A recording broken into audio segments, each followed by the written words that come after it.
معه ده دلوقتي. السوبر المصري.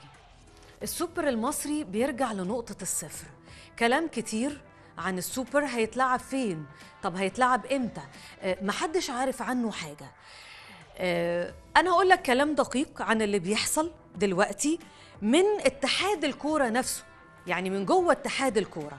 أولاً علشان تبقوا بس يعني عارفين، المهندس هنا أبو ريدة رئيس اتحاد الكرة الحالي لغى كل العقود اللي كان موقعها جمال علامة الرئيس السابق للاتحاد. قال انه هيعمل عقود مختلفة تماما. العقود ديت الفايدة منها انها تعود بفوائد او بعوائد مادية كبيرة للاتحاد. اتحاد الكرة قدامه اكتر من عرض دلوقتي من أكتر من دولة علشان تستضيف السوبر. عندك السعودية، عندك العراق، عندك الكويت، عندك كذا بلد، وفي قطر كمان دخلت في الموضوع.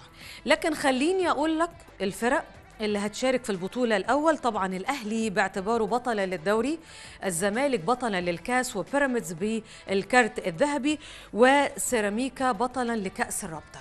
في ناس ربطت الساعات اللي فاتت أزمة ثلاثي الزمالك عبد الواحد السيد ودونجا وشلبي لما يعني تعرضوا المشكلة هناك، وقال لك إنه ده يعني أحداث الشغب اللي ظهرت منهم أو صدرت منهم ده سبب لاعتذار الجانب الإماراتي.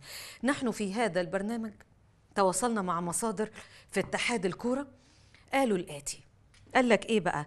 قال لك إحنا ما جاش لينا أي حاجة من الإمارات بتقول إنه إحنا بنعتذر عن السوبر المصري، ولكن اتحاد الكورة الجديد الحالي برئاسة المهندس هنا أبو ريدة عنده أكتر من عرض علشان يستضيف السوبر المصري، علشان ده طبعا حدث مهم ولازم يتسوق له بشكل كبير وبشكل محترم، وزي ما قلت يكون له عائد كبير كمان.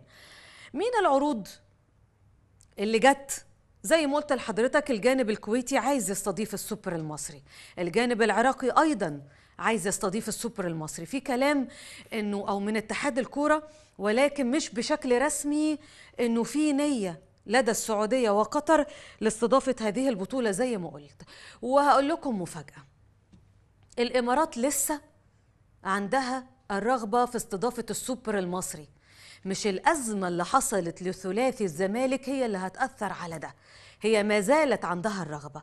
يعني يا جماعة الموضوع بيتم دراسته في اتحاد الكورة حاليا في وسط كل هذه العروض. طيب ايه الأنسب؟ هنشوف الأنسب، طبعا الاتحاد هو اللي هيشوف الأنسب. اللي أعلى ماديا هو اللي هيتم اختياره، أكيد هو ده الهدف.